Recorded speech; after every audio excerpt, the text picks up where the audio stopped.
हम शुरू करने वाले हैं Boolean algebra, that is unit 1 का सेकंड पार्ट। सी, बुलियन अलजेब्रा को लाने वाले धरती पर जॉर्ज बोल थे, यानी इन्हीं के नाम पर इसे बुलियन अलजेब्रा कहने जाने लगा। ठीक है। सो बुलियन अलजेब्रा क्या होता है? एक ऐसा सिस्टम है जिसके थ्रू हम किसी भी गिवन लॉजिकल एक्सप्रेशन को सिंप्लीफाई कर देते हैं। ठीक है, यानी कि this is a kind of concept, या फिर इसमें बहुत सारे कंपोजिशन ऑफ रूल्स होते हैं जो किसी भी गिवन लॉजिकल एक्सप्रेशन को सिंप्लीफाई करने में हेल्प करता है। सिंप्लीफाई करने का मतलब नंबर ऑफ गेट्स कम करना, ठीक है, वेरिएबल्स कम करना। ठीक है, तो वो इस तरह से हम बुलियन अलजेब्रा का यूज़ करते हैं। ठीक है, तो इसमें सबसे पहला रूल क्या है? सबसे पहला रूल होता है इन्वोल्यूशन लॉ। ठीक है, लॉज हम पढ़ेंगे, Boolean laws. First law is involution law. इसमें क्या होता है कि अगर हम किसी भी वेरिएबल का कॉम्प्लीमेंट लेते हैं एंड देन अगेन उसका कॉम्प्लीमेंट लेते हैं तो हमें आंसर जो है वही वेरिएबल मिल जाता है। ठीक है, ये इन्वोल्यूशन लॉ था। नेक्स्ट हमारे एंड गेट से रिलेटेड बहुत सारे लॉज होते हैं। फर्स्ट वन इज़ कि अगर हम ए डॉट ए करें तो हमेशा हमें ए मिलता है, ए डॉट ज़ीरो करें तो ज़ीरो मिलता है, ए डॉट वन करें तो ए मिलता है, and A dot A complement करें तो ज़ीरो मिलता है। ठीक है, ऐसे ही हमारे और के साथ भी बहुत सारे लॉज होते हैं। तो एक लॉ होता है कि ए प्लस ए करेंगे तो ए मिलेगा, ए प्लस ज़ीरो करेंगे तो ए मिलेगा, ए प्लस ए का कॉम्प्लीमेंट करेंगे तो वन मिलेगा, एंड ए प्लस वन करेंगे तो वन मिलेगा। ठीक है, अब ये ए कुछ भी हो सकता है, लाइक अगर हम किसी भी चीज़ में और वन करें, see this plus is what, और, तो हम ए और वन करते तो हमेशा वन मिलेगा। अब चाहे ये ए जो है चाहे जितना लंबा हो। ठीक है, now next one is distributive law. So distributive law क्या होता है? इसका एक्सप्रेशन देखते हैं। ए एंड बी और सी ऐसे लिखा है, तो इसको हम कैसे कर सकते हैं? ब्रैकेट ओपन करना, तो ए डॉट है तो एक बार ए डॉट बी के साथ होगा, then this plus and then A dot C होगा, ए एंड सी। ठीक है, see this dot is and this plus is or operation. Now next one is distributive में ही ए और बी एंड सी। अब इसमें भी हम अगर ब्रैकेट ओपन करें तो ए प्लस एक बार बी के साथ होगा, प्लस इज और ए और B and this and then A or C. Then again our third one is A or A complement B. तो अगर ए or A complement and B लिखा गया है तो हम क्या करते हैं? इस ए कॉम्प्लीमेंट को इग्नोर कर देते हैं, ए प्लस बी हम सिंप्लीफाई करके लिख देते हैं। लाइकवाइज अगर ए कॉम्प्लीमेंट और ए एंड बी लिखा है, ठीक है, तो हम इस बी के साथ ये जो है ए इसको इग्नोर कर देते हैं। सो इस तरह से सिंप्लीफिकेशन होता है। और fifth law is commutative law. See, commutative में क्या होता है कि अगर ए और बी करें तो वो इक्वल होता है बी और ए के। ठीक है, ऐसे ही ए एंड बी करें तो वो इक्वल होगा बी एंड ए के। Okay, now we will be doing associative law. See, इस लॉ में क्या होता है? इसकी एक्सप्रेशन देखते हैं। अगर ए एंड बी करके देन उसका जो रिजल्ट आया है एंड सी करें तो वो बराबर होगा, चाहे हम उसको ऐसे लिख दें। ठीक है, नेक्स्ट हमारा एक प्रायोरिटी देखते हैं, किस चीज़ की प्रायोरिटी कितनी होती है। मतलब सबसे पहले अगर ये तीनों साथ में दिए गए हों, नॉट एंड और, ये सारे साथ में दिए गए हों, तो सबसे पहले नॉट सॉल्व होगा, देन एंड सॉल्व होगा एंड देन और सॉल्व होगा। ठीक है, तो ये प्रायोरिटी है। सबसे ज़्यादा प्रायोरिटी नॉट की होती है, देन उसके बाद एंड की एंड देन और की। Now last very important law is, इसमें क्या करते हैं? हम कॉम्प्लीमेंट लेते हैं। लाइक अगर ए और बी का होल कॉम्प्लीमेंट है तो इसको हम कैसे लिख सकते हैं? सी, अब हम हर एक चीज़ को चेंज कर देंगे। लाइक अगर इसको हम ब्रेक करना चाहें तो इसको ए एंड ए का कॉम्प्लीमेंट एंड बी का कॉम्प्लीमेंट लिख सकते हैं। लाइकवाइज अगर ए एंड बी का कॉम्प्लीमेंट लिखा है तो इसको हम कैसे लिख सकते हैं? ए का complement and this and is change into और एंड देन बी का कॉम्प्लीमेंट। सो इस तरह से हम डी मॉर्गन्स लॉ में एक्सप्रेशंस को ब्रेक डाउन करते हैं। ना बुलियन लॉज के बाद अब हम पढ़ते हैं types of expression in Boolean algebra. तो बुलियन अलजेब्रा में बुलियन अलजेब्रा में एक्सप्रेशंस के जो टाइप्स होते हैं वो दो होते हैं। First one is soft form and second one is pause form. Shop को हम बोलते हैं सम ऑफ प्रोडक्ट, फर्स्ट को बोलते हैं प्रोडक्ट ऑफ सम।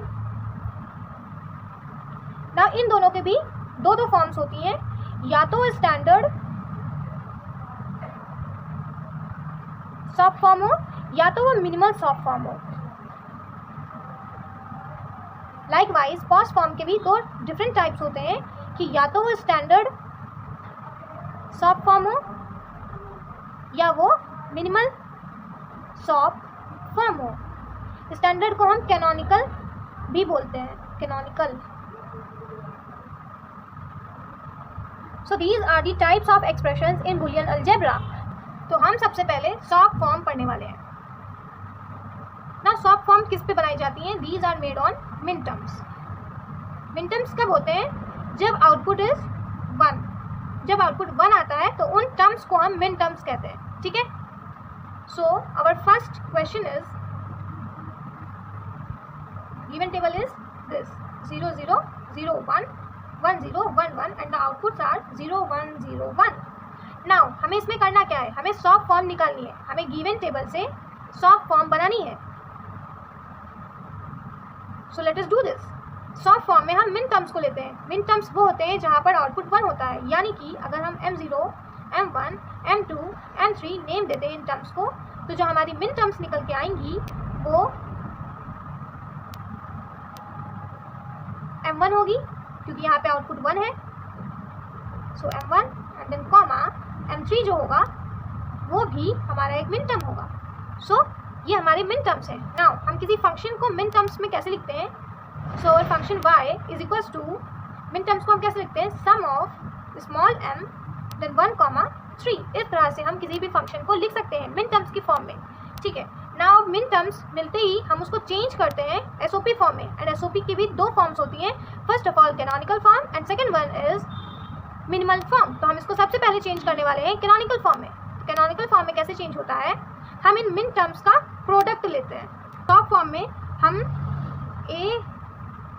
हम अगर वेरिएबल 0 है तो उसको हम a कॉम्प्लीमेंट लिखते हैं, बट अगर वेरिएबल जो है वो 1 है तो उसको सिंपली a लिखते हैं, ठीक है। तो अगर हम 1 के लिए लिखना चाहें तो product of a and b लिखेंगे, क्योंकि ये सम ऑफ प्रोडक्ट है, यानी प्रोडक्ट लेंगे एंड देन उनका सम करेंगे, ठीक है। तो m1 के लिए अगर लिखना चाहें तो a क्योंकि 0 है तो हम a का कॉम्प्लीमेंट लिखेंगे एंड देन डॉट b 1 है तो सिंपली b लिखेंगे एंड देन प्लस m3 के लिए a कुछ सिंपल है तो हम सिर्फ a लिख देंगे एंड b सिंपल है तो हम b को भी सिंपली लिख देंगे। तो अब जो ये हमारी एक्सप्रेशन आई है, इसको the expression that is directly calculated from the table, जो टेबल से डायरेक्टली कैलकुलेट की जाती है, उस एक्सप्रेशन को हम बोलते हैं कैनोनिकल या फिर स्टैंडर्ड एसओपी फॉर्म, ठीक है। इसमें हमारे जितने नंबर ऑफ वेरिएबल्स होते हैं, जैसे कि a है एंड b है, तो हर एक मिन टर्म में a और b हमें दिख रहा है, ठीक है। तो इसीलिए हम इसको बोल रहे हैं कैनोनिकल फॉर्म। बट अब हम इसको सिंप्लीफाई कर देंगे। So when canonical form is simplified then it is known as minimal SOP form. तो इसको सिंप्लीफाई करते हैं तो y इज इक्वल्स टू, हमने देखा कि b जो है कॉमन है तो हमने उसको b को कॉमन ले लिया and the left over is a complement plus a। Now a complement a को क्या लिख सकते हैं? 1, तो 1 dot b। So function y is equals to b। तो ये जो हमारी एक्सप्रेशन लास्टली आई है आफ्टर द सिंप्लीफिकेशन, उसको हम बोलते हैं मिनिमल एसओपी फॉर्म। सो इस तरह से हमने एसओपी फॉर्म पढ़ लिया। नाउ अब हम मिनिमल को कैनोनिकल में कैसे चेंज कर सकते हैं? तो let us take an example. Given minimal form, given है कि जो हमारी मिनिमल फॉर्म है वो function y is equals to a plus b complement and c है। तो इसको अगर हमें स्टैंडर्ड फॉर्म में चेंज करना है तो जितने भी मिसिंग वेरिएबल्स हैं उनकी जगह पर 1 लिखते हैं, that is a dot b missing है तो 1 डॉट c मिसिंग है तो 1 प्लस a मिसिंग है तो 1 डॉट b कॉम्प्लीमेंट c। सो इस तरह से लिखने के बाद हम इसको फाइनली लिखते हैं कि हमें 1 क्यों मिला होगा? 1 हमें तभी मिला होगा जब हम उसी वेरिएबल को और कर रहेंगे उसी के साथ, यानी a एज इट इज। ना b की जगह पे 1 क्यों है? क्योंकि हमने b का कॉम्प्लीमेंट ऐड कर दिया होगा b से। लाइकवाइज c के लिए 1 इसलिए है क्योंकि c कॉम्प्लीमेंट और c लिखा होगा, देन प्लस 1 a के लिए 1 क्यों लिखा है यहाँ पे? बिकॉज a का कॉम्प्लीमेंट ऐड किया गया होगा a से, then dot this b complement c complement. So finally ये जो हमारी एक्सप्रेशन आई है, this expression is known as standard SOP form. तो हमने एक मिनिमल फॉर्म को दैट इज इसको चेंज कर लिया स्टैंडर्ड फॉर्म में। सो इस तरह से हम मिनिमल को स्टैंडर्ड फॉर्म में चेंज कर सकते हैं। Now let us do POS form that is product of sum form. जब हमारा आउटपुट 0 होता है तो उस पर वर्क करते हैं, यानी कि हम मैक्स टर्म्स पे वर्क करते हैं। मैक्स टर्म्स क्या होती हैं? When the output is 0। जब हमारा आउटपुट 0 आता है तब हम उस टर्म को मैक्स टर्म कहते हैं, ठीक है। So let us take an example. Given table is, हमें टेबल दी गई है that is A B Y and here the possible pairs are 4 that is these, और जो आउटपुट्स हैं वो 0 1 0 1 दिए गए हैं। तो अब इस टेबल के लिए हम POS फॉर्म कैसे निकालते हैं? तो POS फॉर्म में हम मैक्स टर्म्स लेते हैं, यानी कि जब आउटपुट 0 हो तब लेते हैं, और मैक्स टर्म्स को हम कैपिटल M से लिखते हैं। तो M0 M1 M2 M3, और अब हम आउटपुट 0 वालों को लेंगे, यानी कि function y is equals to summation of capital M जब हमारा आउटपुट 0 यानी कि M0 एंड M2। तो M0, 2 पर हम इसकी POS फॉर्म बनाएंगे। नाउ अब हम इनको कैसे लिखते हैं? सी, इसमें चीज़ें उल्टा हो जाती हैं। अगर हमारा वेरिएबल 0 है तो उसको हम A लिखते हैं, बट अगर वेरिएबल हमारा 1 है तो उसको हम A का कॉम्प्लीमेंट लिखते हैं। सो अगर हम 0 में देखें और उसमें हम अब सम ले रहे होंगे, वहाँ पर डॉट ले रहे थे, यहाँ पे सम लेंगे, ठीक है। तो अगर हम M0 के लिए देखें तो A हमारा 0 है, तो जो 0 होता है उसको हम सिंपली लेते हैं, यानी कि A प्लस लेंगे। अब हम वहाँ पर दैट इज सॉफ्ट फॉर्म में हम डॉट ले रहे थे, यहाँ पे हम प्लस लेंगे, ठीक है। तो 0 एंड B भी जो है वो नॉर्मल 0 है, तो इसीलिए हम इसको सिर्फ नॉर्मल B लिखेंगे, ठीक है। So this was the our first max term. Now plus, now and M2 लेंगे अब। सो हमारा 1 जो है, A जो है वो 1 है, तो हम A का कॉम्प्लीमेंट लिखेंगे, A का कॉम्प्लीमेंट। देन और B जो है वो 0 है, तो हम सिंपली B को लिख लेंगे। सो ये हमारी एक्सप्रेशन जो है वो निकल के आई। सो जो अब ये एक्सप्रेशन निकल के आई है, इसी को हम बोलते हैं that is the canonical form. ना इसी कैनोनिकल POS फॉर्म को हम चेंज कर सकते हैं मिनिमल POS फॉर्म में बाय द बुलियन अलजेब्रा। इसमें हम बुलियन अलजेब्रा अप्लाई करें तो C plus B and plus B is common in both. तो अब हम क्या करेंगे? A डॉट A कॉम्प्लीमेंट से प्लस B बाहर ले लेंगे। Now A dot A complement जो है वो 0 होता है, it is 0 plus B। Now our function y is equals to B। तो हमने इसको सिंप्लीफाई करने के बाद मिनिमल POS फॉर्म में कन्वर्ट कर लिया। डन। नाउ लेट अस सी कि मिनिमल POS फॉर्म को कैसे चेंज कर सकते हैं कैनोनिकल फॉर्म में। फॉर एग्जांपल, अगर गिवन है A plus B plus C complement dot A complement और C, ये हमारी गिवन मिनिमल फॉर्म है। इसको हमें कन्वर्ट करना है कैनोनिकल POS फॉर्म में। तो अब यहाँ पे जो वेरिएबल एब्सेंट होता है उसकी जगह पर हम 0 लिखते हैं। तो अगर हम इसको लिखना चाहें y is equals to A plus B plus C complement dot A complement और C, B गायब है, यानी कि यहाँ पे हम 0 ऐड करने वाले हैं and then plus C। Likewise 0 क्यों आया होगा? जब हमने B एंड B का कॉम्प्लीमेंट किया होगा तब हमें 0 मिला होगा, यानी कि इसको हम ऐसे लिख सकते हैं डॉट A कॉम्प्लीमेंट प्लस यहाँ पे लिखेंगे B dot B complement plus C। Finally इसको अगर लिखना चाहें तो A और प्लस B और C कॉम्प्लीमेंट एंड देन इसको साथ में लिखते हैं। So it will be like dot A complement और C देन और B एंड B कॉम्प्लीमेंट। हम A कॉम्प्लीमेंट और C को x मान लेंगे, तो ये एक्सप्रेशन हो जाएगी A और B और C कॉम्प्लीमेंट डॉट x और B डॉट B कॉम्प्लीमेंट। जब हम इसको सिंप्लीफाई करेंगे सो ये यहाँ पर डिस्ट्रीब्यूटिव लॉ फॉलो होगा, that is x will be plus x का और होगा B के साथ, then this and then x का और होगा B कॉम्प्लीमेंट के साथ, like this.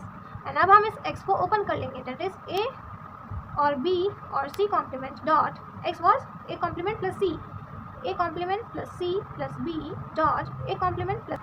So now this is the standard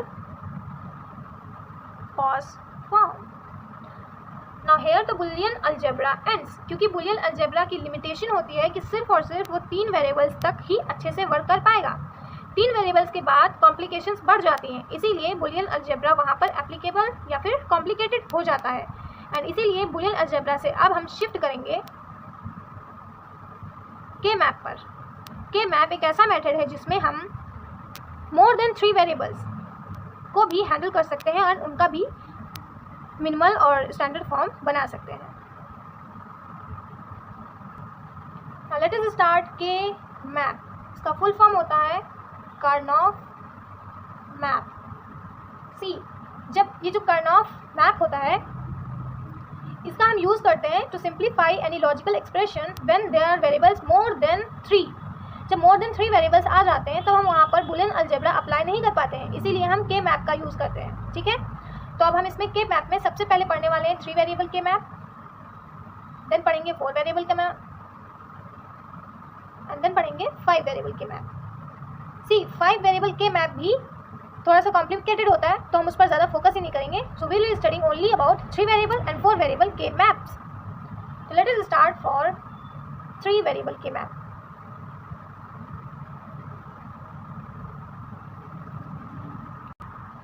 so this is the given table. अब इसके लिए हमें इसको सिंप्लीफाई करके एक मिनिमल लॉजिकल एक्सप्रेशन बनानी है. So let us start that. तो इससे हम सबसे पहले टेबल बनाते हैं. सी, हमारी जो कॉम्बिनेशंस हैं वो कितनी है? 8 हैं. तो इसीलिए जो हमारा टेबल है वो 8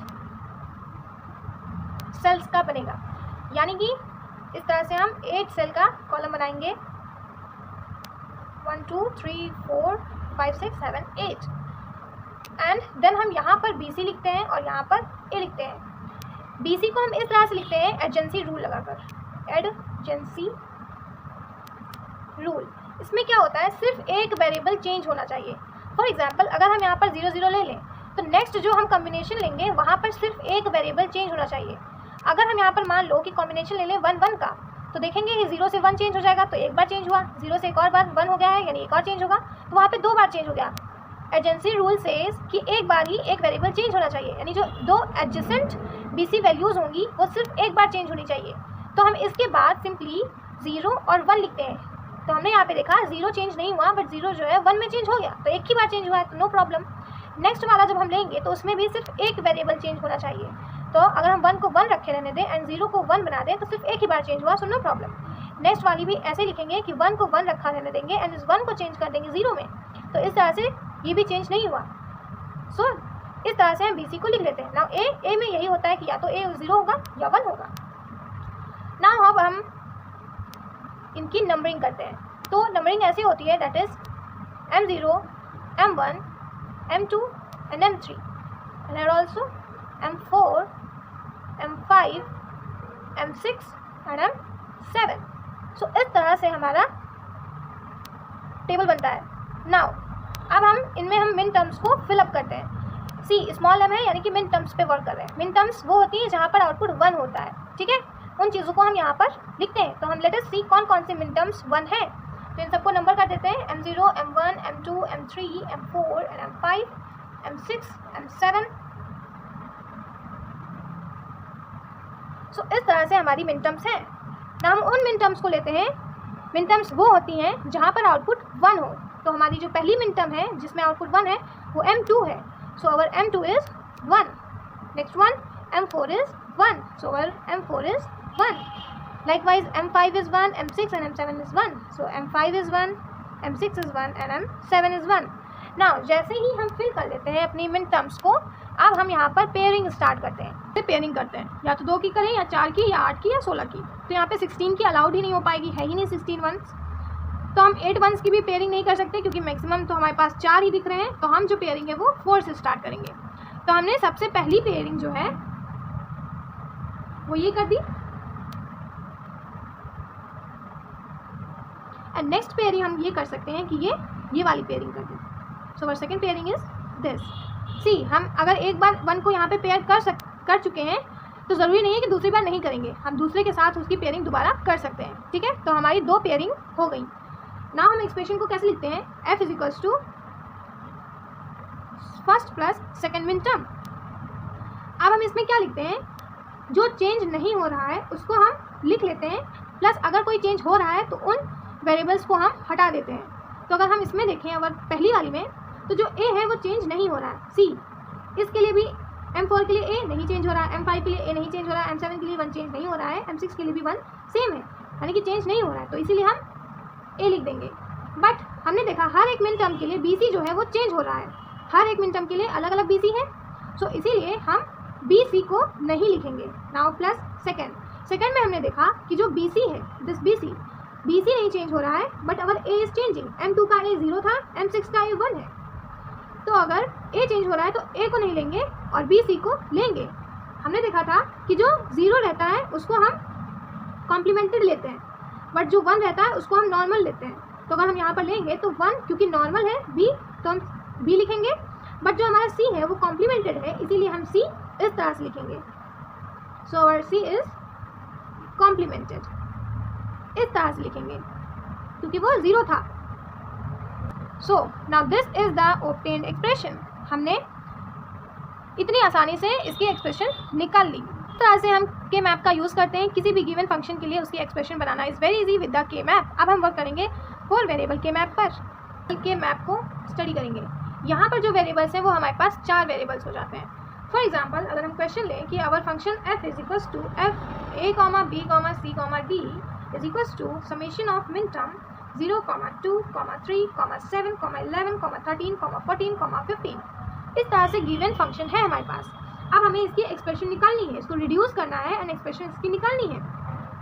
तो हम सबसे पहले यहाँ पर बनाते हैं मैप, दैट इज सी। अगर 4 कॉम्बिनेशंस हैं, 4 वेरिएबल्स हैं, तो कॉम्बिनेशंस कितनी होंगी 2 raised to the power 4, यानी कि 16 कॉम्बिनेशंस बनेंगी, यानी कि जो हमारी सेल्स हैं वो 16 होनी चाहिए। सो let us do that.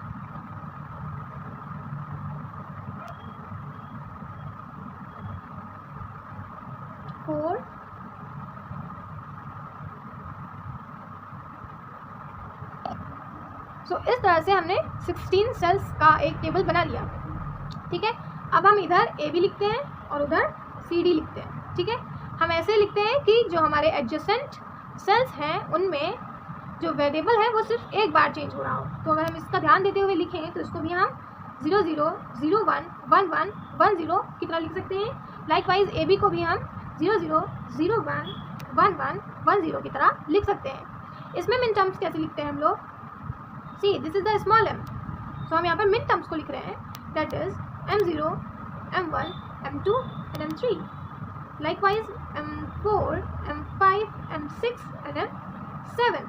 But यहाँ पे m7 के बाद जो m8 है वो हम यहाँ पर नहीं लिखते, m8 is written hair, m8 m9, likewise यहाँ से m12 m13 m14 and m15। इस तरह से हम मिन टर्म्स को लिखते हैं। सी, मिन टर्म्स वो होती हैं जहाँ पर हमें आउटपुट है वो 1 मिल रहा है। गिवन मिन टर्म्स है 0, यानी 0 पे आउटपुट 1 रहा होगा। सो 0 पे आउटपुट 1 रहा होगा, लाइकवाइज 2 पे 1 रहा होगा, यानी कि m2 1 है, m3 है वो भी 1 रहा होगा, यानी कि m3 is 1, likewise m7 is 1, m11 is 1 and m13 is 1, m14 is 1 and m15 is 1। अब हम पेयरिंग लगाते हैं। So how to pair? हम पेयर करते हैं फ्रॉम 16 से शुरू करते हैं, देन अगर 16 नहीं हो पा रही है तो 8 को पेयर करते हैं, 8 नहीं हो पा रही तो 4 को करते हैं, 4 कर लिया उसके बाद हम 2 को करते हैं। ठीक है, तो हम यहाँ पे 1s को पेयर करेंगे, तो सबसे पहले 4 से पेयरिंग स्टार्ट करते हैं। तो इसमें हम इस को पेयर कर सकते हैं, इसको हमने पेयर कर लिया, so this is our first pair done. Likewise अगर हम चाहें तो सी, पेयरिंग हमेशा इस तरह से वर्टिकली एंड हॉरिजॉन्टली ही नहीं होती है, हम उसको रोटेट करके भी पेयर कर सकते हैं, यानी कि this 1 can be paired with this 1, यानी ये और ये 1 रोटेट करके पेयर किया जा सकता है। तो हमारा जो सेकंड पेयर होगा वो ये होगा।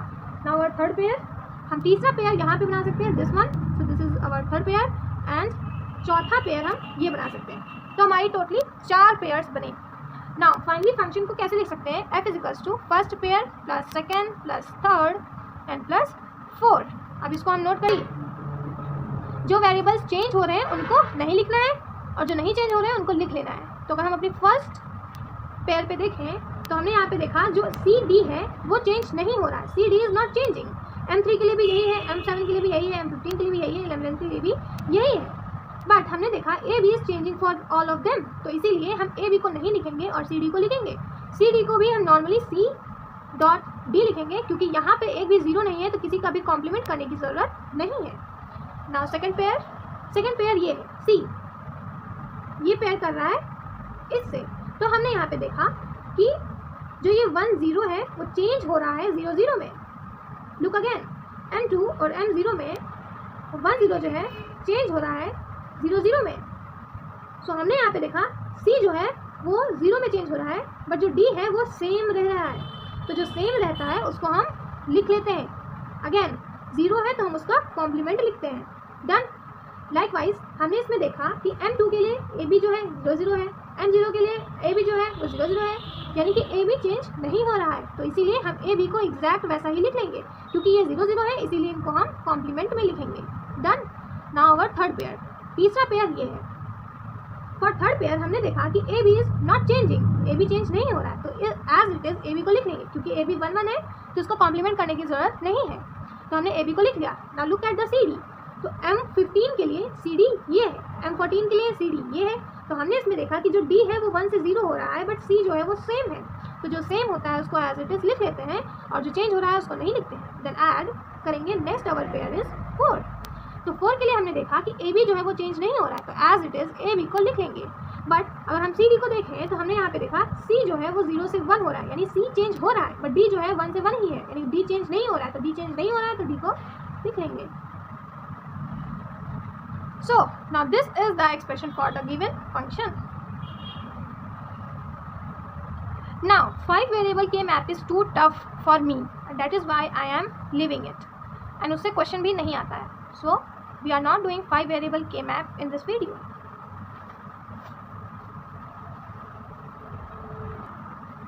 Now let us do don't care cases.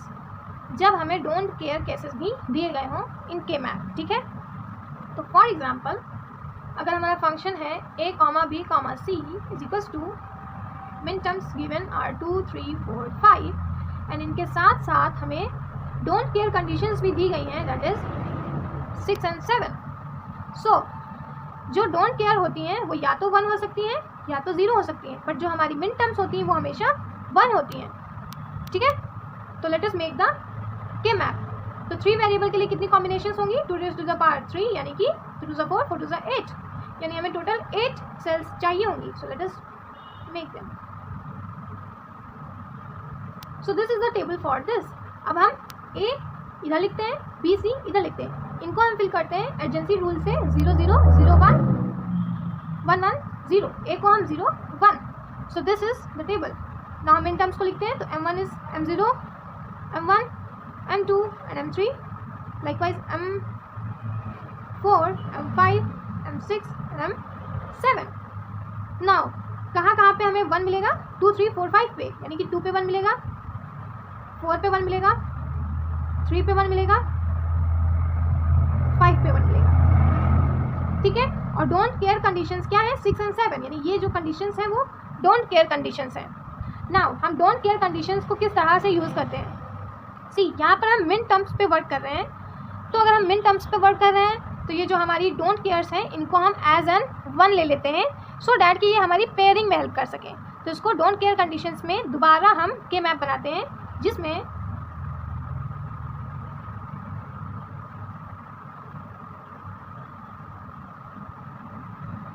हम डोंट केयर्स को अगर वो मिन टर्म दिया गया है तो वहाँ पर हम उनको एज एन 1 1 ले लेते हैं, क्योंकि वो दोनों हो सकते हैं, या तो 1 लो या तो 0 लो। क्योंकि हमारा 1 लेने पर काम आसान हो रहा है तो इसलिए हम डोंट केयर्स को एज एन 1 ले रहे हैं। नाउ अब हम पेयरिंग करेंगे, ठीक है? So let us pair them. So our first pair will be this. Now अब हम इन 1 1 को अलग अलग कंपेयर करने से अच्छा है, अलग अलग पेयर करने से अच्छा है कि ये हम पूरा स्क्वाड ही पेयर अप कर लें। सो अगर हम इस स्क्वाड को पेयर अप करते हैं तो ये हमारा सेकंड पेयर, ठीक है? सो इस तरह से हम पेयरिंग करते हैं। Now our function f will be first plus second. Now let us see कौन चेंज हो रहा है, कौन चेंज नहीं हो रहा है। तो ए जो था वो 0 एंड 1 था, तो हमने 1 के लिए देखा कि जो हमारा ए है वो चेंज नहीं हो रहा, इसके लिए भी 1 है, इसके लिए भी 1 है, इसके लिए भी 1 है, इसके लिए भी 1 है, बट 1 के लिए बी सी जो है वो हर बार चेंज हो रहा है, इसीलिए 1 में हम सिर्फ ए को लेंगे, बी सी को नहीं लेंगे। प्लस सेकेंड, अब सेकेंड में देखते हैं इस पेयर में हमने देखा कि इनके और इनके लिए बी चेंज नहीं हो रहा है, जबकि सी चेंज हो रहा है, तो जो बी चेंज नहीं हो रहा है तो हम बी को ले लेंगे, ठीक है। एंड अगर हम इस तरह से देखें तो इन दोनों के लिए ए जो है वो चेंज हो रहा है, पहले वाले के लिए ए 0 था, दूसरे वाले के लिए ए 1 है, तो हम ए को भी नहीं लेंगे। तो our final expression is A और B, so this is the answer जब हमें डोंट केयर कंडीशंस दी गई हों। नाउ ये मिन टर्म्स का था, बट अगर मैक्स टर्म्स दिए गए हों तब क्या करते हैं? सी मैक्स टर्म्स में सिंपली क्या होता है कि जो भी ब्रैकेट में नंबर्स दिए जाते हैं वहाँ पर हम 0 लिखते हैं, ठीक है। वो मैक्स टर्म्स 0 पे वर्क करती हैं, तो हम वहाँ पर 0 लिखते हैं, ठीक है। और फिर जब हम वहाँ पर 0 लिख देते हैं तो उसके बाद जब हम पेयरिंग करते हैं तो 0 की पेयरिंग करते हैं, सेम पेयरिंग होती है, बस हम उसमें क्या करते हैं, इस बार फंक्शन में हम यहाँ पर ऐड कर रहे थे, तो जब मैक्स टर्म्स यानी कैपिटल एम दी गई होते हैं तो वहाँ पे फंक्शंस को हम प्रोडक्ट करते हैं, ठीक है। सो इस तरह से मैक्स टर्म्स जब दी जाती हैं तब हमारी के मैप में पेयरिंग तो वैसे ही रहती है, बस फंक्शन में प्लस की जगह पर ये हो जाता है, प्लस अगेन वहाँ पर अगर डोंट केयर कंडीशंस दी जाती हैं, क्योंकि हम वहाँ पे मैक्स टर्म्स पे वर्क करते हैं, तो हम वहाँ पर डोंट केयर्स को 0 लेते हैं, ठीक है। So here the K map ends. Now we will be moving to the unit 2।